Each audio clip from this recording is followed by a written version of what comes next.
আজকের এই অনুষ্ঠানে উপস্থিত সম্মানিত সভাপতি, উপস্থিত সম্মানিত স্বরাষ্ট্রমন্ত্রী, সম্মানিত প্রতিরক্ষা উপদেষ্টা, সম্মানিত সেনাবাহিনী, নৌবাহিনী এবং বিমান বাহিনীর প্রধানগণ, সেনাবাহিনীর ঊর্ধ্বতন কর্মকর্তাগণ, মহাপরিচালক বর্ডার গার্ড বাংলাদেশ, 2009 সালে পিলখানায় শাহাদাত বরণকারী সদস্যদের পরিবারবর্গ ও নিকটাত্মীয়গণ, পিলখানায় চাকরিরত সেই সকল সেনা অফিসার যারা দুঃসহ স্মৃতি আজও বয়ে বেড়াচ্ছেন, সামরিক ও বেসামরিক কর্মকর্তাবৃন্দ এবং সম্মানিত উপস্থিতিবৃন্দ, আসসালামু আলাইকুম। মাহে রমজানের এই পড়ন্ত বিকেলে আমি শ্রদ্ধার সাথে স্মরণ করছি মহান মুক্তিযুদ্ধের বীর শহীদদের, 90-এর গণ আন্দোলন এবং 24-এর গণ অভ্যুত্থানে শাহাদাত বরণকারী সকল ছাত্র জনতাকে গভীর শ্রদ্ধার সাথে স্মরণ করছি 2009 সালের 25 এবং 26শে ফেব্রুয়ারি পিলখানায় সংগঠিত বর্বরোচিত হত্যাকাণ্ডে শাহাদাত বরণকারী 57 জন দেশপ্রেমিক সেনা কর্মকর্তা সহ 74 জন বীর শহীদকে। আমি তাদের আত্মার মাগফিরাত কামনা করছি এবং শোক সন্তপ্ত পরিবার বর্গের সদস্যদের প্রতি জানাই গভীর সমবেদনা। আজ 25শে ফেব্রুয়ারি জাতির ইতিহাসে এক রক্তাক্ত এবং বেদনা বিধুর দিন। এ দিনটি এলে প্রকৃতি যেন আবার স্মৃতি ও শোকের ভারে নীরব হয়ে যায়। বাতাসে ভেসে আসে সেই বিভীষিকাময় মুহূর্তের আর্তনাদ। আমাদের হৃদয় গভীর বেদনায় ভারাক্রান্ত হয়ে ওঠে।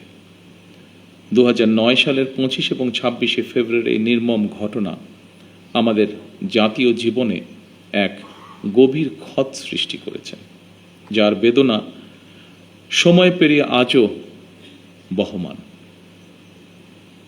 দীর্ঘ 17 বছর পরে শহীদদের স্মৃতি বিজড়িত এই প্রাঙ্গণে আজ আমার কণ্ঠ কিছুটা স্বাভাবিকভাবে ভারী হয়ে উঠছে।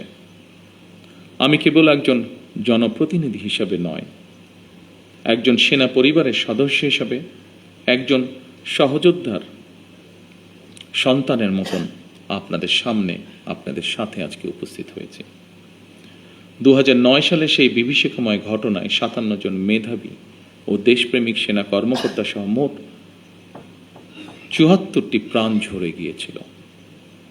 প্রতিটি নাম একটি পরিবারের আলো নিভে যাবার গল্প, প্রিয়জন হারানোর বেদনা বিধুর অধ্যায়, একটি সন্তানের পিতৃহীন হওয়ার ইতিহাস, একটি স্বপ্নের অসমাপ্ত মহাকাব্য। আমি দেশে প্রত্যাবর্তনের পরপরই বনানী সামরিক কবরস্থানে গিয়ে শহীদ সেনা কর্মকর্তাদের কবরের পাশে দাঁড়িয়ে উপলব্ধি করেছি গত 17 বছরে আপনাদের দুর্বিষহ সংগ্রাম, অপরিসীম ত্যাগ আর দাঁড়ে দাঁড়ে ঘুরে বিচার না পাওয়ার নিদারুণ যন্ত্রণা। সম্মানিত উপস্থিতিবৃন্দ, আমি বিশ্বাস করি পিলখানার ঘটনাকে রাষ্ট্রীয় মর্যাদায় স্মরণ করা আমাদের জাতীয় দায়িত্ব। 25 ও 26শে ফেব্রুয়ারি ঘটনাকে ইতিহাসে রাষ্ট্রীয় মর্যাদা না দিলে ভবিষ্যৎ প্রজন্ম আমাদেরকে হয়তো ক্ষমা করবে না।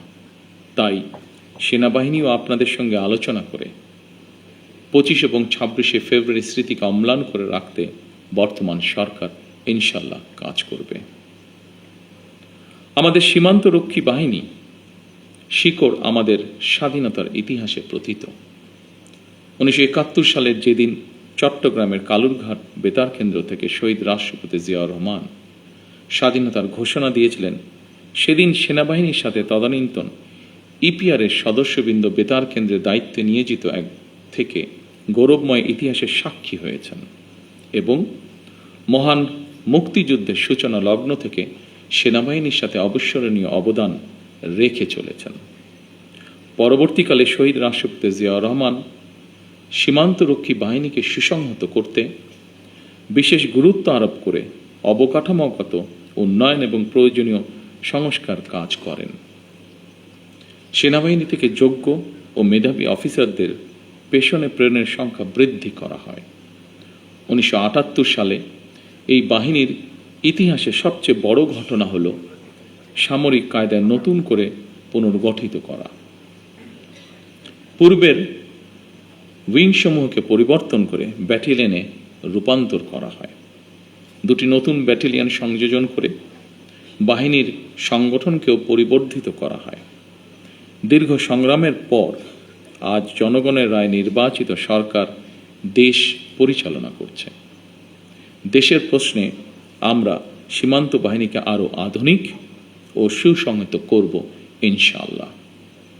আমাদের সদস্যরা দেশপ্রেম ও পেশাগত উৎসর্গতায় সীমান্তে দায়িত্ব পালন করবে ইনশাআল্লাহ।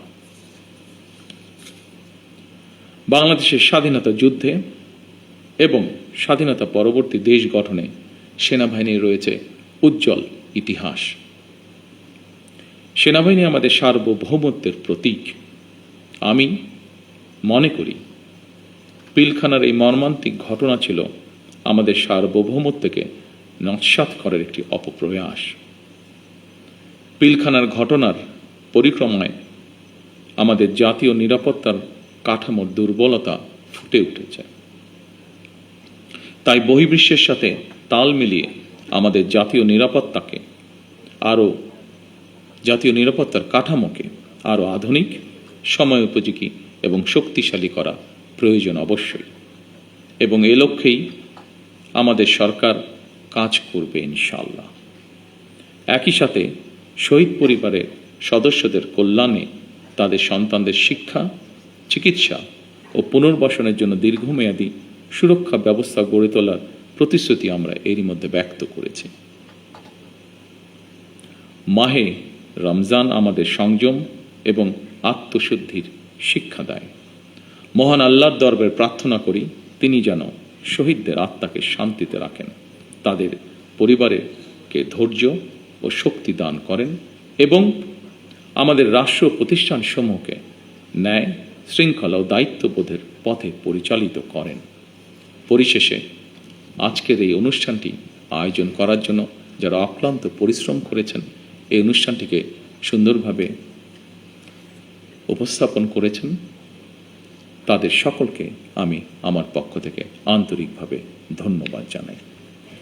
আল্লাহ আমাদের দেশকে হেফাজত করুন। আল্লাহ হাফেজ। বাংলাদেশ জিন্দাবাদ।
آتنا في الدنيا حسنة وفي الآخرة حسنة وقنا عذاب النار।